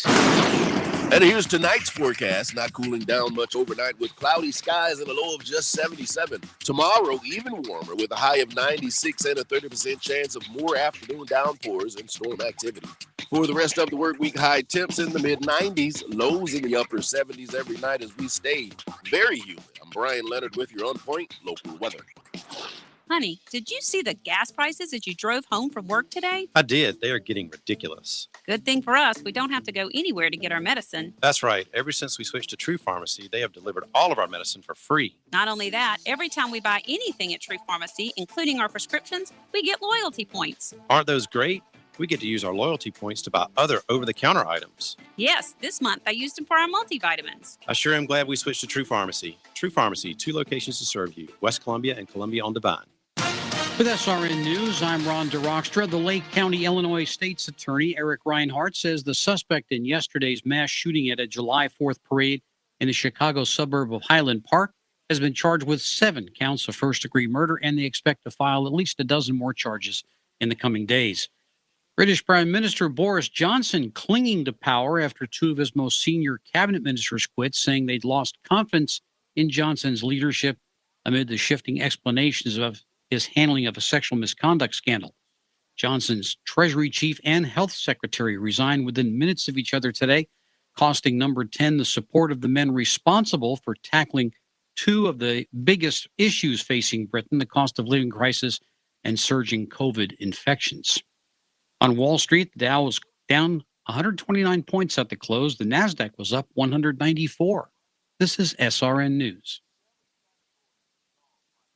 If you're an avid shooter or you're new to shooting, Shooter's Choice is your paradise. A firearms specialty store with all types of firearms, ammunition, accessories, AR platform rifles, shotguns, hunting rifles, and much more. Shooter's Choice has the largest and best selection of firearms in the area. Shooter's Choice is the oldest, the most professional firearms dealer in the Midlands. They've served us for more than 30 years. Family owned, they've never let themselves lose that hometown feel. You go into Shooter's Choice, you'll get experts who hunt and shoot. It's not like some big box store. Their staff has decades of experience. You just won't get this anywhere else. From the classics to the newest cutting-edge products anywhere in the firearms world, they buy, sell, and trade firearms. They have an indoor firing range for handguns and and hunting rifles. If you don't want to spend the gas money, hop on ShootersChoiceSC.com and shop online 24/7. Whatever you choose, Shooter's Choice will make it easy on you. In West Columbia at 944 Sunset Boulevard or online, ShootersChoiceSC.com. Make it your first choice, your best choice. Make it Shooter's Choice.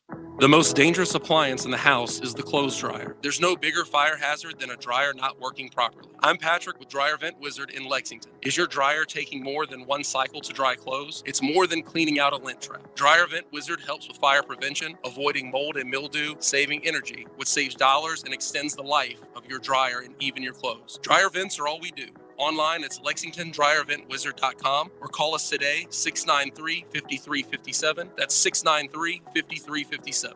Dave Ramsey here. Do you want your money to work for you rather than you working for your money? Go see my friends at Palmetto Citizens Federal Credit Union. They're not a mega bank and have been serving the Midlands since 1936, offering good old-fashioned customer service and free services. They'll look out for your financial well-being. With 14 locations, check them out today at palmettocitizens.org.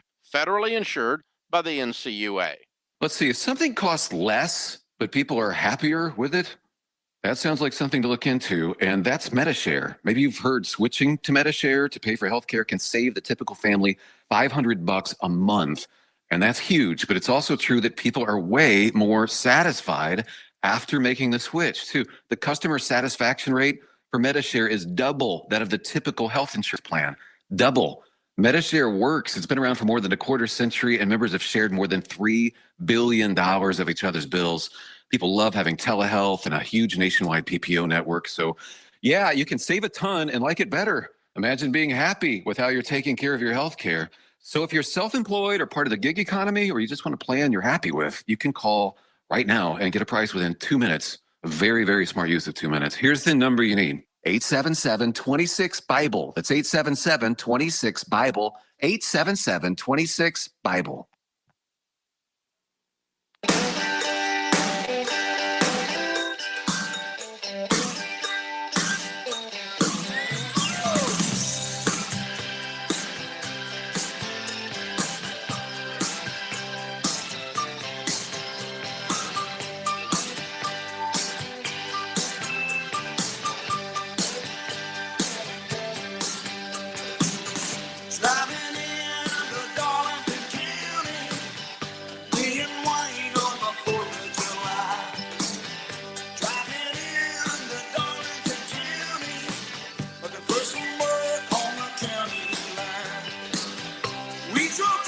All right, we are welcoming back to Sports Talk the president of Darlington Raceway, Kerry Tharp, after a weekend of racing at great road race. I enjoyed it. I watched a good bit of that race and thought we were going to have a two-car race to the end, a two-car chase to the end. But Chase Elliott didn't have enough to catch up with Tyler Reddick, who goes and gets his first career Cup win.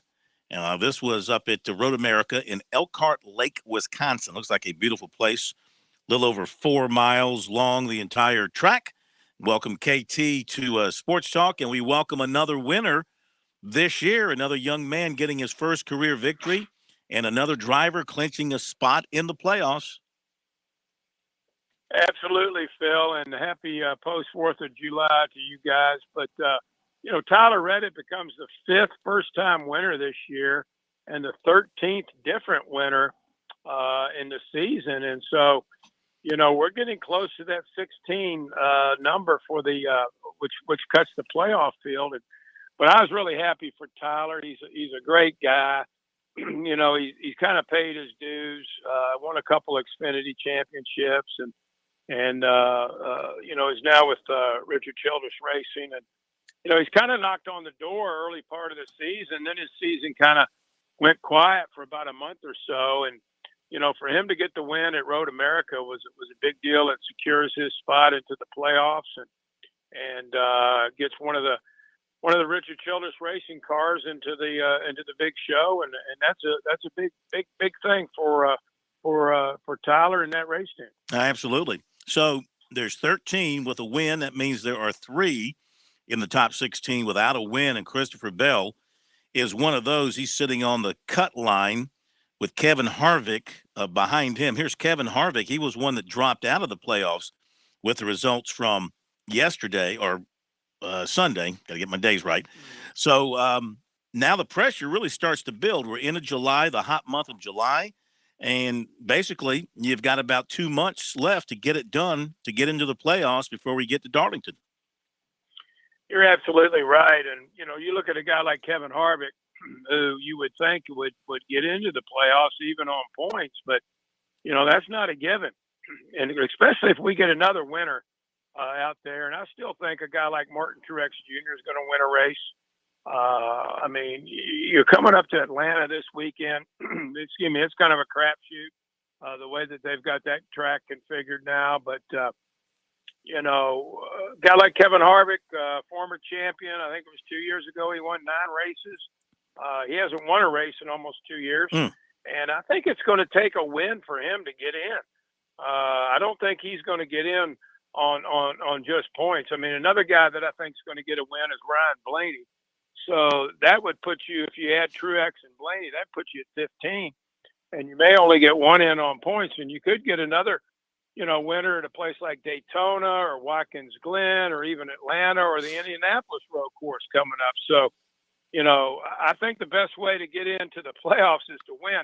And I heard Tyler Reddick say that on one of the programs here a week or two ago. He said, I'm not even thinking about points. I need to get a win. And he took care of that on Sunday.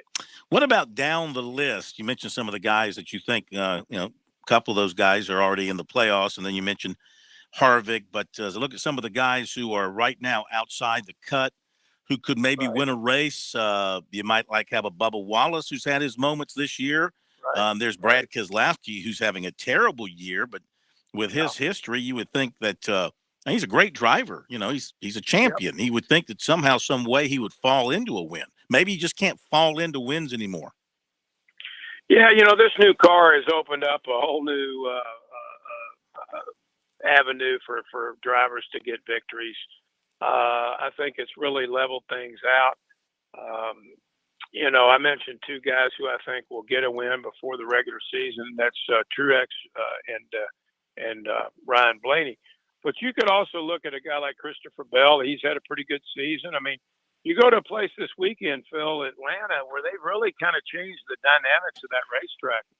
It's a 1.5 mile racetrack, but it kind of races almost like a Talladega or Daytona now, the way they've got the banking and the new pavement. In fact, they'll run that type of package at Atlanta this weekend. If you recall, back early in the season, there was a lot of pack racing at that track. So, you could see a random winner there. You could see a random winner at Daytona. And let's not forget a guy like Ricky Stenhouse Jr.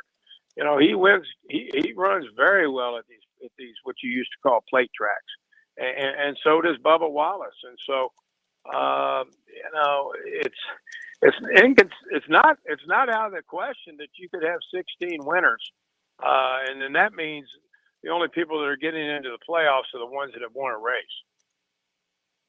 Gary Thar, president of Darlington Raceway, with us as he is every Tuesday here on Sports Talk. And KT, sticking with the Atlanta theme for a moment, they're not in the playoff chase for now, but moving forward with them turning into basically the 3rd super speedway that the circuit visits, could you see them possibly, because there's only one super speedway in there now, and that's the Talladega race in early October, could you see Atlanta perhaps supplanting a Kansas or a Texas or some of those 1.5 mile type tracks and put another super speedway, even though it's not necessarily considered one, it runs like one? Could you see Atlanta moving into the playoffs in the next couple of years? Well, everything's possible, but that would take some maneuvering on the part of NASCAR and certainly Speedway Motorsports, which owns Atlanta Motor Speedway, for that to happen. But it's a racetrack that has really changed its whole complexity, or complexion, I guess I should say, after they had to repave and they pretty much tore up the racetrack and put in new banking and the whole deal. And Atlanta over the past several years prior to that was really kind of a nondescript race. It was a 1.5 mile racetrack, and I've been there many times, and a lot of times, I'll be honest with you, the racing was just kind of so-so. Yeah. So, what they've done to this racetrack, I think, has kind of re-energized it. And so, Chris, I see what you're saying. I mean, they could insert that into the playoffs, for 2023 perhaps. And if they did that, I would think, though, that they would have to move around one of the other races to make room for it, obviously. But I like the fact that Daytona is a cutoff race. I think that's pretty cool because that's a kind of a wide open race, and that ends up the regular season. And so we'll just have to see how things play out here the next 6-7 weeks. But before we get to Darlington, I think you're going to see 2, maybe 3 different winners. Well, and you and Phil were chatting a couple of moments ago about Bubba Wallace and also Christopher Bell. And news coming out today from Joe Gibbs Racing that they are changing pit crews. They're making a couple of changes for both of those teams. And how much do you believe, especially Bubba Wallace, KT, is it a fact that he basically just lambasted his crew on the radio and they don't want to work with him anymore? How much is this? They've got to do something to try and get him into the mix, because right now he's sitting at 25th in points, and unless he wins a race, he's not getting into the playoffs. Right. Yeah, I mean, I think it was a couple weeks ago, and Bubby just really laid it into his pit crew. And I even saw where Denny Hamlin said, we got to talk to Bubba about that, let him know what our expectations are, because that's not how we want to, conduct ourselves. And so I wouldn't be surprised if there was behind the closed door meeting with Bubba, Denny Hamlin, Michael Jordan. If anybody ever watched that Last Dance with Michael Jordan, I don't think he holds back anything. I mean, the guy wants to win, but I think he'll do about anything he's got to do there. But I also think that how Bubba reacted to his pit crew and some of the missteps they had a couple weeks ago was probably over the edge. And so, his pit crew might have gone out on strike and just said, we're going to work for this guy. So you better shake things up. And, they have an alliance with Joe Gibbs Racing. And so 2311 does. So I imagine that was how that all shook out. And, you get a guy like Michael Jordan involved who's won multiple championships. You get a guy like Joe Gibbs involved who's won multiple championships. And, you get down in the nitty gritty, these guys want to win, and, they're not going to put up with much. And so I suspect that had a lot to do with that news that came out today. All right. So what's it looking like around your place now? Here it is, first part of July. So you got this month and you got next month. Will anything be going on with any of the drivers, any of the teams? Does any testing take place between now and then, since you're the first playoff side? Anything like that going on? What's going to be happening over the next 2 months? No, we really don't have any Goodyear tire tests or any driver tests scheduled right now, Phil. Between now and race weekend, occasionally you might get a call from one of the Xfinity teams that want to test a rookie here, and we certainly could do that. We've had that happen. In fact, a couple of years ago, Ty Gibbs did the test here at Darlington, because he'd never run here before. But so right now it's just strictly getting our facility ready. Obviously we're working very, very hard on selling tickets. I think we got some pretty cool fan experiences lined up and in the works that, we'll be talking about here in the next several weeks. But right now it's just getting our facility prepped and making sure that we're race ready and ready to roll here in about 61 days. All right. And you mentioned, I think last week, I think I saw a tweet too about those RVs and the space getting tight in the infield. If you got an RV and you want to, or a camper or something, and you want a spot, you better move quickly. Yeah, in fact, right now, Phil, I think we're pretty much sold out in the infield as far as RVs. I think we even have a waiting list. And so, if fans want to camp, they'll probably have to do it outside in Petty and Pearson, which is still a cool experience to be out there. And so, but right now, let's get on the website, darlingtonraceway.com. It can tell you exactly what you need. It can tell you what tickets are available, what campsites are available. And, I encourage fans, don't wait till the last minute, because then you're not getting the best deals that you can get now in July. So get on that website and make your plans to come to Darlington as soon as possible. All right, sir. We enjoyed it as always. Have yourself a great week, and we'll talk to you next week. Okay, guys, I appreciate it. Yes, sir. Thank you Appreciate it, very Gary. much. I read today, too, where in Atlanta they've smoothed out that bump coming out of, is that the fourth turn that they had that bad bump? And they also did some stuff with the softer wall, the barrier there as well. Excellent. Fixing some things all the way around the track. So doing some things to make it a little bit more comfortable for those drivers and probably add a little more speed in there as well. Mhm. If you're not going to put Daytona into the playoffs, move Texas out of the playoffs and put Atlanta in. That's an easy fix, and it's a lot more interesting than having Texas in the playoffs. Just don't like mile-and-a-half tracks in the playoffs. Well, I don't in particular overall, but I definitely don't like the Texas track. Okay, hit a break on Sports Talk. If you want to join us, chime in. Final thoughts, comments, observations, we'll take them after the break. Looking for a summer weekend plan? Catch a Fireflies game at Segra Park this Wednesday through Sunday. Enjoy a White Claw Wednesday tomorrow night, plus bring your dog to the game for Trash the Poop Dog Days of Summer. How about a Budweiser Thirsty Thursday, or maybe a Freebie Friday? Don't miss out on a Saturday night postgame fireworks show or a Sunday fun day with postgame Kids Run the Bases. There's something fun for everyone at the ballpark. Get your tickets now at firefliestickets.com. Summer weather has arrived in South Carolina, and you know what that means. Sweet, tasty South Carolina peaches are hitting shelves near you. Most people tend to think of Georgia as the peach state, but South Carolina is the East Coast's top producing peach state, so we know a thing or two about a great tasting peach. The next time you're in the grocery store or local farmer's market, keep an eye out for those sweet, tasty, certified SC peaches. Discover more about the tastier peach state at scpeach.org.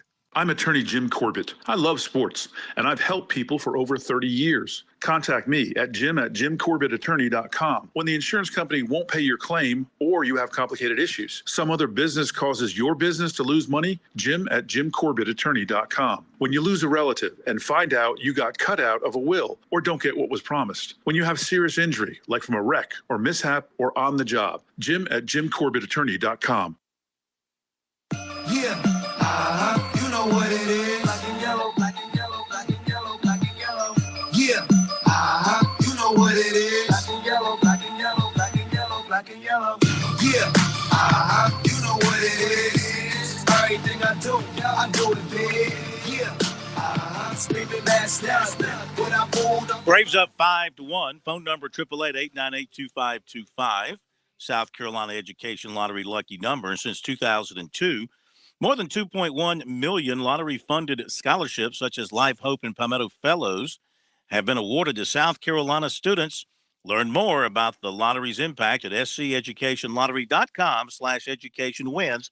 Playing for fun is a win for education. All right, lines are now open for you. We have flushed them, sort of like the transfer portal, John. We have flushed everything out. So you can join us here. Got about 10 minutes for phone calls if you want to share your thoughts with us. Love to hear from you. Speaking of the Braves, Dave O'Brien had this. I guess I should call him David O'Brien, not to confuse him with the play-by-play announcer of Dave O'Brien. Former Clemson pitcher Spencer Strider, who's been outstanding for the Braves. Incredible for the Braves. He struck out Saturday at Cincinnati. The Braves, Spencer Strider, became the first Major League rookie since at least 1900 to have 2 games with more than 10 strikeouts and 1 or no runs allowed. Of all 111 MLB pitchers who've thrown at least as many innings this season as Strider, he has the highest strikeout rate, 13.58 per 9, and second best FIP of 2.06. All right, I'm sorry. What the hell is a FIP? FIP? What is a FIP? That one's new on me. I'm still trying to figure out what is a FIP. And OPS. FIP. Foot in. No, that doesn't Posterior. work. What is a FIP, Pat? Pat doesn't know either. I have no idea what a FIP is. I mean, we got all these stats and stuff. Who looks this stuff up? Going back to 1900. Can you imagine being the guy working for Elias, working for the guy who's the boss at Elias, and he turns to you and say, "Hey, Theodore, go back and look up how many rookies since 1900 have struck out at least 10, but they've only given up 1 or no runs during that stretch. What you got?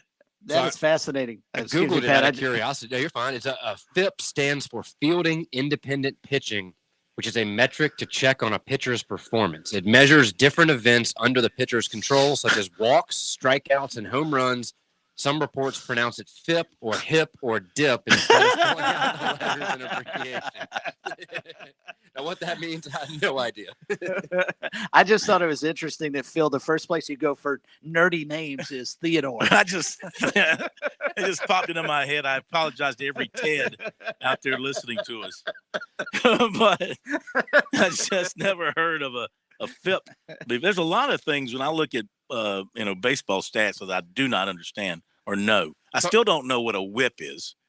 What? I was just going to say, is that why Hefner goes by Teddy instead of Theodore? I call him Theodore. Can you explain what a whip is? The statistic measurement? It is walks plus hits divided by innings pitched. If I'm not mistaken, I think that's the metric there. And the other one is OPS, is the one that always gets me. And that's on base percentage versus something else. Yeah, I always think of OBS, but OPS. Yeah. Mm-hmm. And here's the one I don't get. I actually knew kind of what whip was. What is WAR? The baseball. Well, that's wins above replacement. Okay, what the hell is that? No, seriously, what is wins above replacement? The extent of my knowledge is that for a decade now, we've been convinced that Mike Trout has this amazingly high wins above replacement. That's about the extent of my knowledge. Does that mean if you remove them from the lineup and you win more games than your replacement? Mm-hmm. Is that what it is? I guess so. That's exactly what that's that like is. Trying to figure out on an NBA box score, for example, the plus minus. Guys in the game in your team, when he was in the game, they went up by 22 points. But when the other guy was in the game, they were plus minus. Here's the easiest one to ever figure out is Wally Pipp's WAR was not anywhere close to Lou Gehrig's WAR. Okay. All right. Oh, I got you. Because he was never replaced. Right? Is that what you're saying? Exactly. Because Wally Pipp took himself out of the game and they inserted this guy no one had ever heard of. Yeah. And Lou Gehrig at first base. Well, what was the WAR for what's his face? The Iron Man, Ripken. What was his WAR? Cal Ripken. That's a great question. I don't know who backed him up. Who was his replacement? I have no idea. He never had a replacement, so it's hard to figure. All right, real quick, let's go to Theodore in Florence. This is going to be a brainy call. Hello, Theodore. Thank you, Phil. After 65 years of therapy, I was finally feeling pretty good about myself. I'm glad we did something for you. So you undone all that time. But anyway. Yes, sir. I enjoyed the show. I just had to call. Okay. Thank you very much. Appreciate that. I do have one question. Yeah, go ahead. What is OPS? Well, we were just kicking that around. Okay, well, I guess that's what I was on hold before I got. We're going to look it up and we'll let you know. OPS as compared to OBS, OBP, on base percentage, which is easy to understand. OPS, and this gets into another one that none of us figure out, is slugging percentage that's involved in this. It's on base percentage plus your slugging percentage. So, and Theodore's next question is, all right, what's slugging percentage? Because none of us understand. No, slugging percentage, I think I understand slugging percentage. Yeah, right. And I can also figure out, I can figure out an ERA. You know how to figure out? Simple, yeah. I get that part. Yeah. That one makes sense. No, I mean, I know you know what an ERA is, but do you know how to compute an ERA? Well, it's the earned runs that you allow versus the amount of innings you've pitched. Per 9 innings. Per 9 innings. Right. Correct. Right. So, anyway, thank you, Theodore. I'm glad we made your day and made you feel better about yourself. I don't know why Theodore popped into my head. It just seemed like a real smarty pants kind of name. The only other one I could think of that would work is Leonard. Leonard would have been good. Yeah, Leonard would have been good. Leonard would have been good. All right, what you got, Pat? Back in Phil's athletic hero days of Latta, I think there must have been some poor soul out there that Phil would not stop shoving poor Theodore into lockers. There's a good friend of mine named Theodore. It's just stuck with him all these years. A good friend of ours named Theodore. He went by Ted back then, but this is weird. Now, when he was a kid, he went by Ted. When he became an adult, he went by Theodore. And all his, his letterings and his cards and all that kind of stuff. So, anyway. Baseball, we got the Braves are winning, as we mentioned a moment ago. We'll update that score for you here in just a second. Let's see. The Braves are beating St. Louis 5-1. Tampa and Boston, that's after they're in the top of the second. We got Tampa Bay and Boston 3-3 after 2. The Pirates are beating the Yankees 1-0 in the top of the third. That can't happen. That cannot happen. Detroit leading Cleveland 4-1 after 2. Phillies over Washington 2-0 top of the fourth. Orioles leading Texas 4-0 after 2. Miami on top of the Angels 1-0 top of the fifth. Mets and Cincinnati top of the second. They are scoreless. By the way, this happened, I guess, maybe Friday night over the weekend. But did you see if you added up the money, what a tribute to the public school and private school systems in South Carolina, because we've had products of